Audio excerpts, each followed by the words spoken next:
Oke, Assalamualaikum warahmatullahi wabarakatuh. Perkenalkan, kami dari kelompok kelas C pada tugas proposal manajemen proyek desain media promosi di KV UPN Veteran Jawa Timur.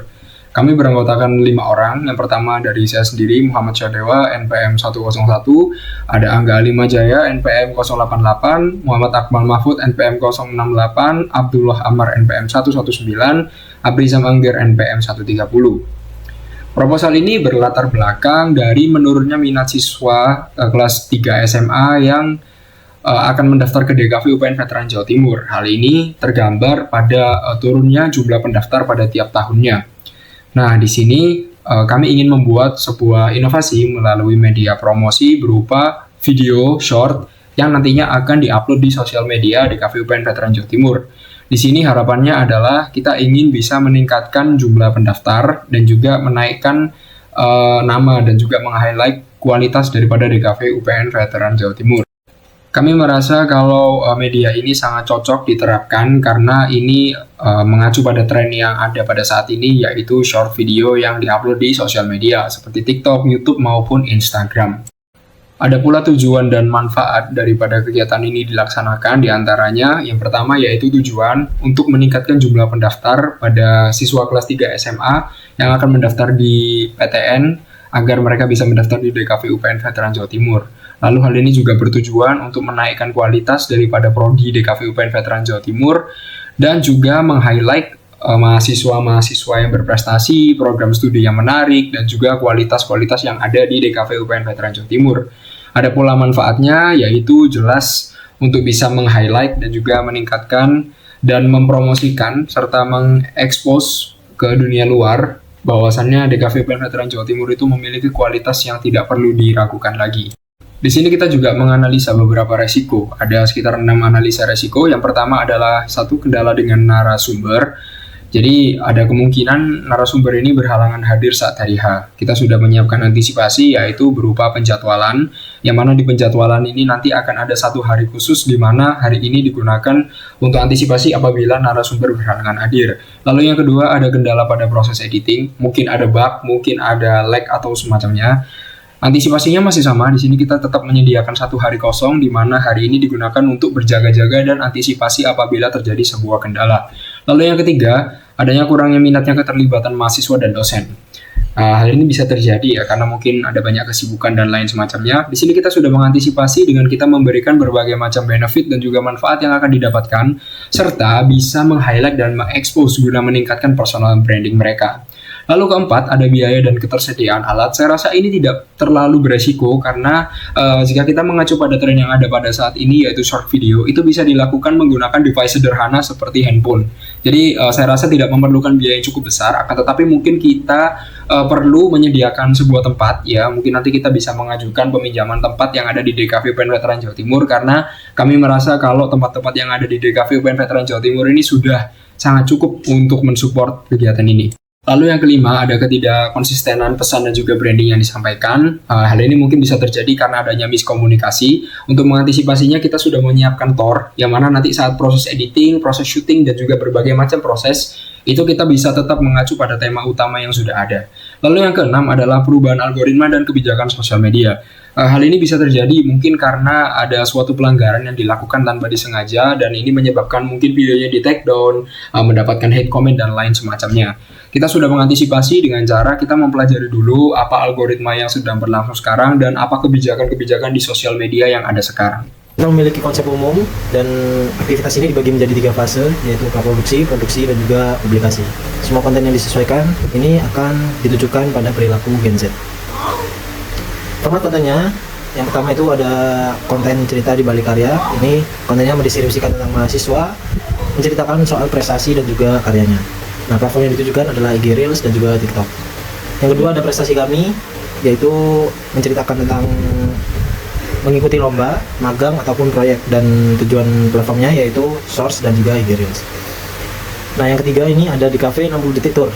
Di sini videonya akan menceritakan atau menjelaskan tentang fasilitas kampus yang ada di sini melalui video, melalui visual gitu. Nah, platform yang akan dituju adalah TikTok dan juga YouTube Shorts. Nah, yang keempat ini ada Q&A mahasiswa, tanya jawab dari banyak audiens, nanti akan dijawab oleh kita, dan ini platformnya adalah IG Story. Terus yang kelima adalah wajah hari ini. Ini judulnya wajah hari ini, mendeskripsikan tentang sebuah snap ekspresif keseharian mahasiswa, dan platformnya ini akan dibagikan melalui IG feed. Lalu ada timeline aktivitas. Nah, tadi kita udah menjelaskan ada 3 fase. Ya, ada praproduksi, ada produksi, dan juga publikasi. Nah, di sini di timeline aktivitas praproduksi ada briefing, storyboard, dan juga script dan seleksi.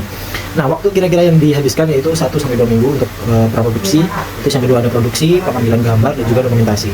Waktu yang diambil sekitar 3-4 minggu. Nah, lalu yang ketiga ada proses editing. Editing ini termasuk proses memproduksi ya. Nah, di proses produksi ini kita ada editing, revisi editing. Nah, ini akan menghabiskan waktu sekitar 1 minggu. Nah, ini jadi dikerjakan di minggu kelima. Lalu ada publikasi. Publikasi ini dibagi menjadi 2, publikasi 1 dan juga 2. Di publikasi 1 ini akan kegiatannya akan mengupload sebuah konten batch 1. Ini akan membuat sebuah interaksi. Ini akan dilakukan di minggu ke-6 sampai ke-7. Nah, yang publikasi kedua ada upload konten batch 2, yaitu analisis performa. Nah, ini akan dikerjakan di minggu ke-8. Selanjutnya ada output.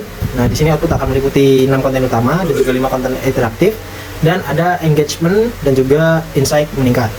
Nah, konsep visual dan target audience ini ada, yang pertama adalah konsep visual. Yang pertama ada warna. Warna ini akan lebih dominan ke vibrant dan soft, atau kuning, koral bisa, atau warm. Nah, terus di bagian editing nanti ada transisi cepat, animasi, dan juga animasi teks. Oke, yang ketiga ada tipografi. Tipografi di sini menggunakan sans serif modern atau Poppins, mau seret bisa, tapi yang di sini lebih ditekankan ke Poppinsnya. Nah, yang keempat ini ada ilustrasi, ada doodlingan, ini berkonsep minimalis tadi. Nah, terus selanjutnya adalah target audience yang akan kita tuju. Target audience yang utama adalah anak Gen Z atau siswa SMA. Usianya rentan di 16 sampai 19 tahun, aktif di TikTok, Reels, YouTube Short, dan tertarik desain, dan juga tertarik dengan masa depan dan kampus yang asik. Oke. Lalu yang kedua adalah pendukung. Nah, di sini pendukungnya adalah orang tua dan juga guru BK. Selanjutnya adalah timeline pelaksanaan. Di sini ada sekitar 8 minggu yang akan kita gunakan. Nah, di minggu pertama kita ada fase perencanaan. Nah, fase perencanaan di sini kita akan menjalankan seperti membentuk tim, membuat ide, terus membuat storyboard juga bisa, terus juga skrip awal. Nah, yang kedua, minggu kedua kita akan melakukan praproduksi. Nah, yang ketiga, minggu ketiga sampai minggu keempat itu kita udah menjalankan fase produksi. Nah, minggu kelima kita lanjut ke editing. Lanjut ke minggu ke-6 sampai 7 ada publikasi batch ke-1. Nah, minggu ke-8 kita akan publikasi batch kedua. Publikasi batch kedua ini kita akan mengupload konten lanjutan dari konten-konten sebelumnya, dan juga memonitoring beberapa konten sebelumnya dan melihat insight-nya. Oke, berikutnya tentang rencana anggaran. Di sini ada 8 pengeluaran, yaitu produksi konten, desain dan visual, editing, ads dan publikasi, dokumentasi, dan intensif atau cadangan. Mungkin untuk estimasinya dari sekitar 2.250.000. Ini sudah kita sesuaikan dan juga sudah kita press budget. Untuk setiap kategorinya sendiri, itu sudah kita press budget juga untuk menekan biaya. Dan selanjutnya kami menyiapkan strategi distribusi dan kolaborasi. Yang pertama, kami fokus pada platform digital seperti Instagram, TikTok, IG Instagram Short, maupun WA dan file PDF. Kemudian masuk jadwal upload sekitar 2-3 konten per minggu. Lalu kita berinteraksi seperti membuat polling dan memberikan pertanyaan dan jawaban, serta duet dan melakukan repost. Lanjut pada peluang kolaborasi, seperti bentuk kolaborasi, dana atau sponsor, barang atau jasa, serta media support dan narasumber.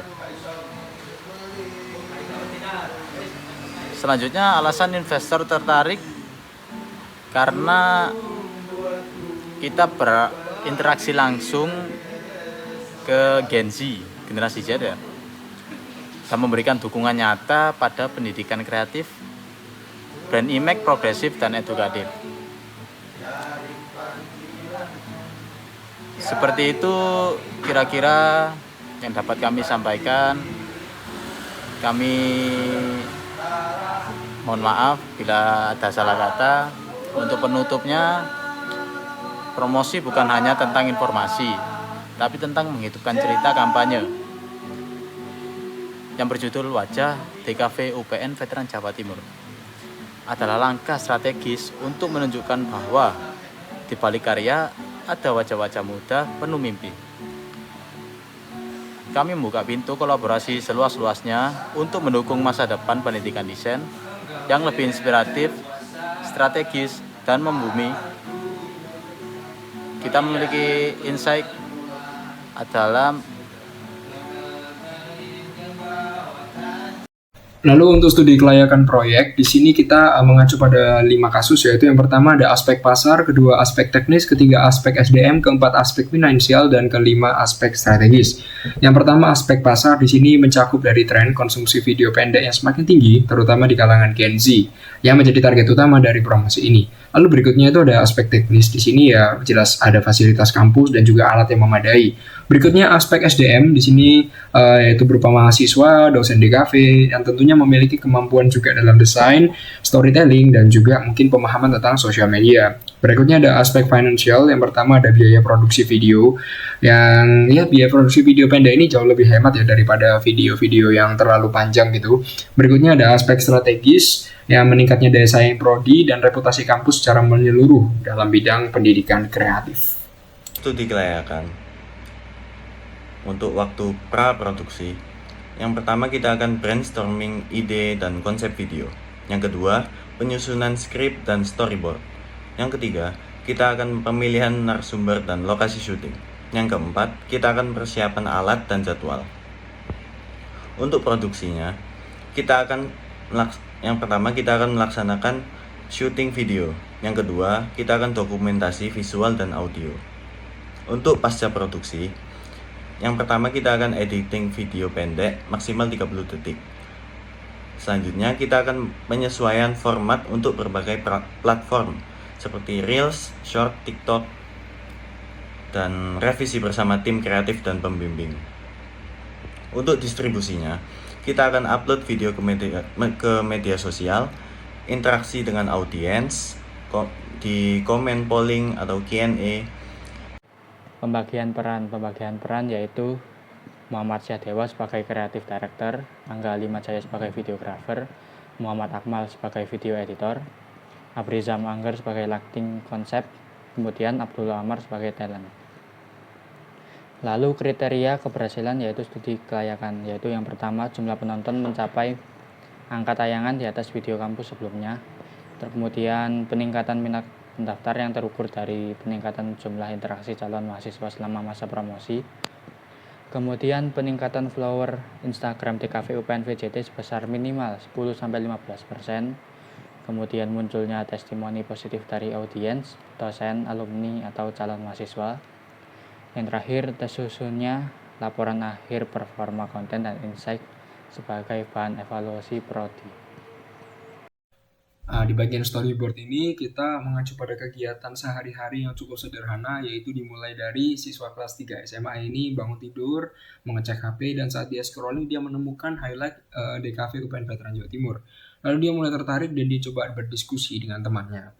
Lalu setelahnya dia langsung mengunjungi tempat dari DKV UPN Veteran Jawa Timur itu sendiri, dan juga dia ikut diberikan kesempatan untuk bisa mengikuti kegiatan pembelajaran, dan juga ada kesempatan juga untuk bisa berdiskusi dengan dosen. Oke, mungkin sekian yang bisa kami paparkan pada presentasi kali ini. Kurang lebihnya mohon maaf. Wassalamualaikum warahmatullahi wabarakatuh.